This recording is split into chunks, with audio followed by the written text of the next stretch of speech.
This is Hannibal back here from the HannibalTV.com.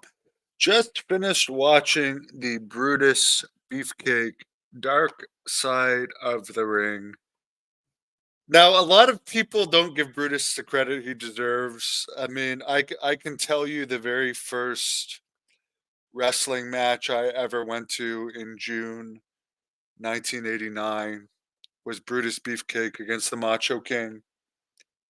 And it was a house show at the Ottawa Civic Center, and it was packed, literally packed to the rafters.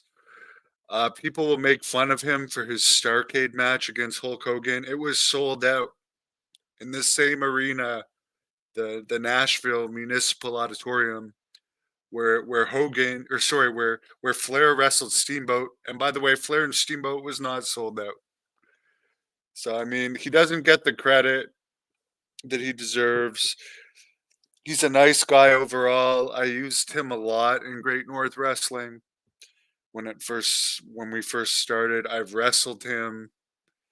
I enjoyed wrestling him.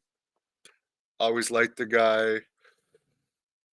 They make it seem in this a lot, and it is true that Hulk Hogan gave him a lot of his opportunities, but he definitely held up his end of the bargain. He was a draw, and he was over. It's too bad that him and Hogan don't get along anymore. I guess due to heat that Hogan has with his wife, who his wife is in this predominantly. Um, it's sad that they're no longer friends. They spend a lot of time on the parasailing accident in this. They talk about the barbershop. The barbershop was over. I mean, it was one of the I mean, it was up there. It wasn't quite at Brother Love level or Piper's Pit level, but I mean, it was up there with the funeral parlor as one of the better segments that they used to have on. I think it was on Wrestling Challenge or Primetime Wrestling at that point in time. Of course, everyone remembers the Shawn Michaels, Marty Jannetty incident from the barbershop, which was one of the most famous breakups of all time. The one thing they talk about this in, and I have done 2 shoot interviews with Brutus, and he didn't allow me to bring this up in the shoot interviews, but when he was, going through a low time in his life working at the Subway in Boston, I guess he had some drugs on him, and they thought it was anthrax.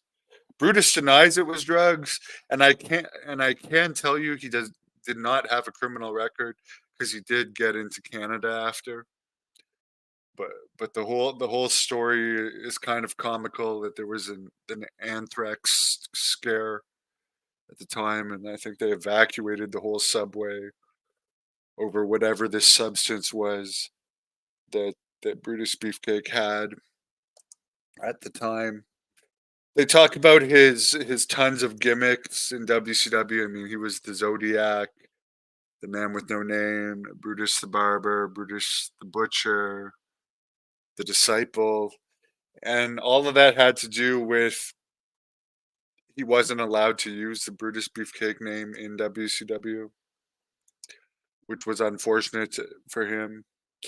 They talk about how he used to carry Hulk Hogan's money and gimmicks on him.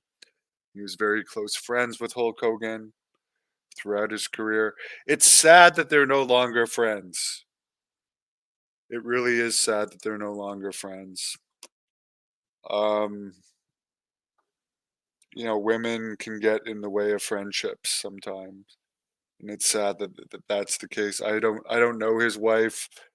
She was there for the last shoot interview I did with Brutus, and she seemed nice enough. So I don't know enough about the situation to comment on it, but um, I hope that they could be friends again at some point in the future because It's just sad that they're not because they were always such good friends, and even in Hogan's book, putting over Beefcake, and in the interviews I've done with Beefcake, them talking about their long friendship. It's just unfortunate that they're no longer friends. Yeah, come on, boys, make up. And Brutus was in the main event at WrestleMania 9. I don't remember anyone complaining about it at the time. I mean, I was a kid. I was the Mega Maniacs against Money Inc. I mean, I don't remember anyone thinking at the time. And again, I was a kid. I don't remember complaining that Brutus Beefcake was in the main event. He was over. Someone says, I don't know. Brutus is getting older. I haven't seen him in person for many years. Everybody gets older and looks different um, as time goes on. It's funny that Brian Blair and Knobs and some other wrestlers that aren't as well known as Brutus kind of took shots at him throughout this.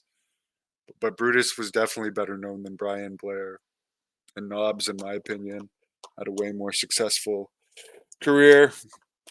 Yes, happy hump day. And yeah, this was a better episode than the Terry Gordy episode for sure. I don't even remember what the first episode of Dark Side. Oh yeah, John Tenta. I would say out of the 4 episodes that they've posted so far, Buff was the most entertaining because he was so screwed up. Then I would put Beefcake, then I would put Tenta, then Terry Gordy last in order of most entertaining episodes so far.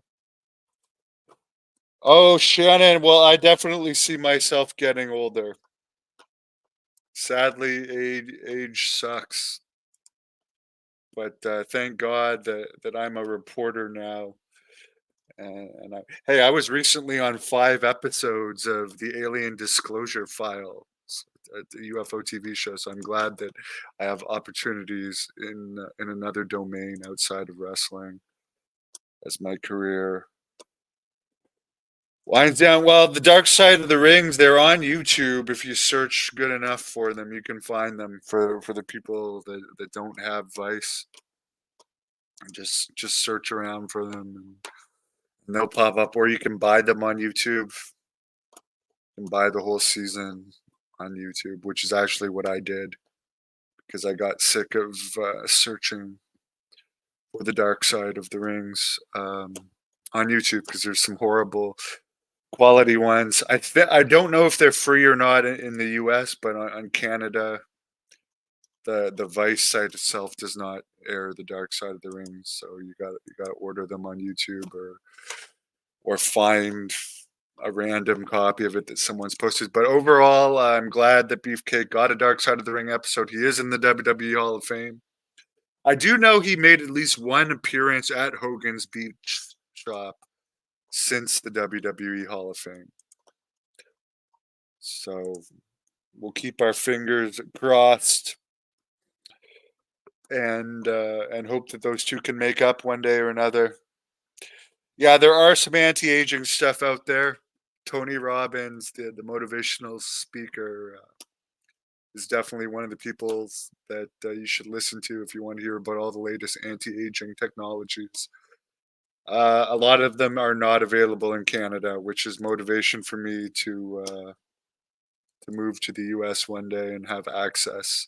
Canada has a horrible medical system, by the way. Horrible, horrible medical system. I've been dealing with it lately, and I can't tell you again how horrible it is. It's free, but you get what you pay for. But Brutus, overall, in my opinion, is someone that's worked with him, and I wouldn't say we're friends, but we're acquaintances. Nothing bad to say about Brutus. Good guy and underrated worker.